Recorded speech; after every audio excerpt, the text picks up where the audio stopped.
Guys, Lon G here. Today I'm going to do a final update on my patrol vehicle. This is going to be the last update video of my patrol vehicle. As you guys could tell, I have a bunch of new equipment that is in this vehicle. Outside I have a Whelen Syncom or Whelen Legacy light bar with the Syncom Sapphire siren system. That's this setup here, and also my G-Tech V110 Toughbook. This is a upgraded version from Panasonic. It does have backlit keyboard, and my screen, I'm just covering my name, that's my picture. Backlit keyboard that I could turn on and off. That's off and that's on. With my light off, that's on and that's off. So my Toughbook is nice. Like I said, it's a upgraded version from the classic Panasonic Toughbook. And this is a Gamber Johnson notepad laptop mount that I have. Take this out. There we go. Need to take that in the house to charge it anyway. So this is the Gamber Johnson notepad. I can move it out of the way if I don't need it. There's adjustments down here. I can do whatever. I can move it closer to me, further from me, whatever I need to do. But for right now, I'm gonna show you guys the siren system. This is, like I said, the Syncom Sapphire. So stage 1 just activates the back blue and amber flash. You guys can see it's right there. And I know you guys can probably hear my engine. It's the oil. I need to go get it changed tomorrow. Due for an oil change. Stage 2 is everything on this light bar. Blues front, blues back, and amber in the back. So we go stage 3. Nothing has changed except the whites will come on at stage 3. So it's blue, white, and amber. So that's the position switch I can do, and it's fully programmable. And so the buttons, pretty self-explanatory. Standby, it does really nothing except it'll make the lights come on. It also shuts off the sirens. Radio, I don't have a radio connected. That's the radio rebroadcast. I don't have a radio hooked up. Hands-free basically will allow the siren to cycle through whale, yelp, and priority, or whale, yelp, and pierce, or whatever y'all call that tone. But it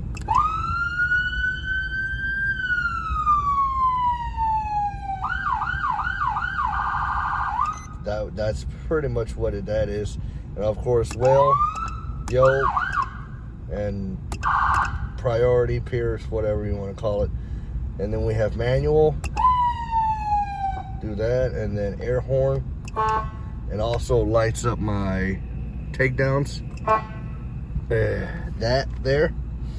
And this is the directionals in the back. That's where the ambers will flash. That's going left. Y'all know what that looks like.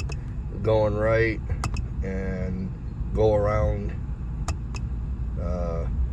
BF is back flash. So the lights on the back, the amber lights, will flash in this pattern. I have a couple of patterns here. That's the wigwags. And we got cruise lights. So cruise lights is just the two lights in the corner, the blue lights in the corners. That's cruise lights, and you hit it again, it'll go full blue but in low power mode. And this here will activate both blue and ambers. I hardly use that function because sometimes I just want the ambers in the back, and that's why I turn off the blues, which I could do just by hitting this button, and blues will go off. This one's low power mode, so basically puts the whole light bar to low power.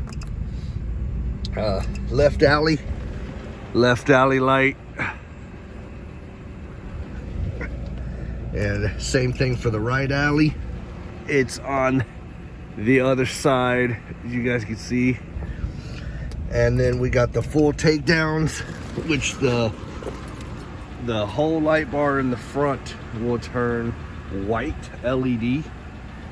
The directionals will stay off. And then we got FB full blue, so the entire light bar will go blue, including the directionals will also go blue. So, ow. And then this one here is nothing.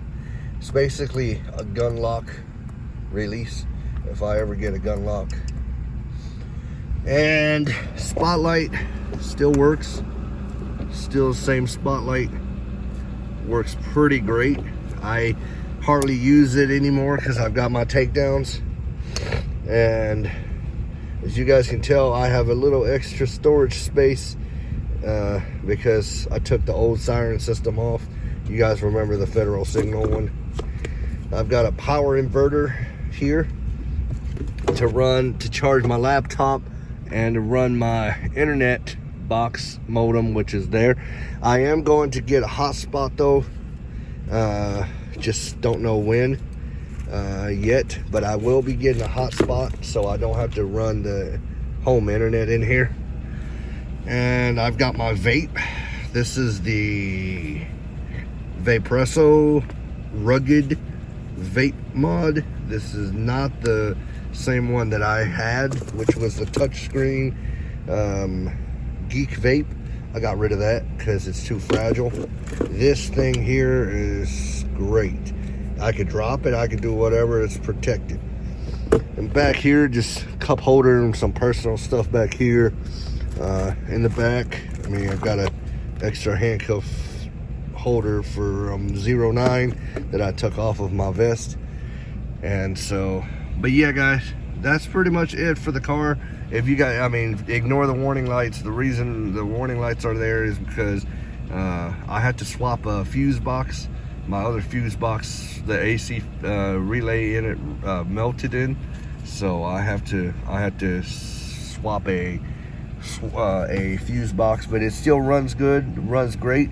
I've got it up to 152,000 miles now, and got about 9,176 idle hours. It's still a strong V8 motor, guys. Don't make fun of my idle hours, but and I believe the idle hours that's showing there is not accurate due to this car did have a motor swap in it before I bought it, but so I'm not sure what the actual idle hour is, but I know it's less than 9,000. But because this idle hour can't be reset, and I'm stuck with a high idle hour, which is, like I said, not accurate at all. So, but guys, you guys have a good day, morning, good night, good evening, whatever, whenever you guys are watching this. And I hope you guys enjoyed it. Like I said, this is going to be the last update that I will have for this vehicle. I will not be adding any other items to this vehicle anymore. If I do, I will for sure update, but as far as I know right now, I have no more interest of adding anything else onto this vehicle, because I have already spent a lot of money adding everything on here. This has been pretty good to me. This car has been pretty well. I've enjoyed driving it every minute of my career. So unless I get a new patrol car, which I know I will in the next year or so, I know this vehicle has more than a year or two left, but I need to get me another patrol vehicle so I can have a personal vehicle, which this is going to turn down to a personal vehicle. And I am going to strip the light bar, everything off of here to put it on the new vehicle when I do get a new patrol car.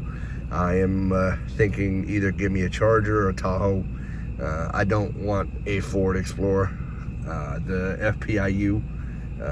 I don't want the Taurus, because I used to have a Taurus, and after driving the Taurus and knowing the problems that I had with the Taurus, I am dramatized. So, but like I said, I am going to get a new patrol car. The reason why I went back down to a CVPI is because these cars are tough. These cars are easy to fix. These cars don't cost a lot with parts, and it's just overall a great car.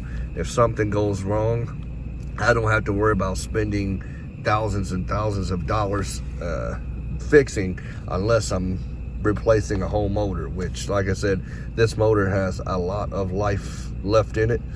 It's got 152,564 miles on the odometer, but like I said, it's an engine swap, so I don't know how much life or how much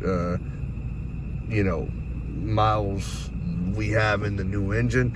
I know it's less than 100,000 when I had it, and like I said, this car the engine was swapped before I bought it, so I've had it since October last year, so almost a year.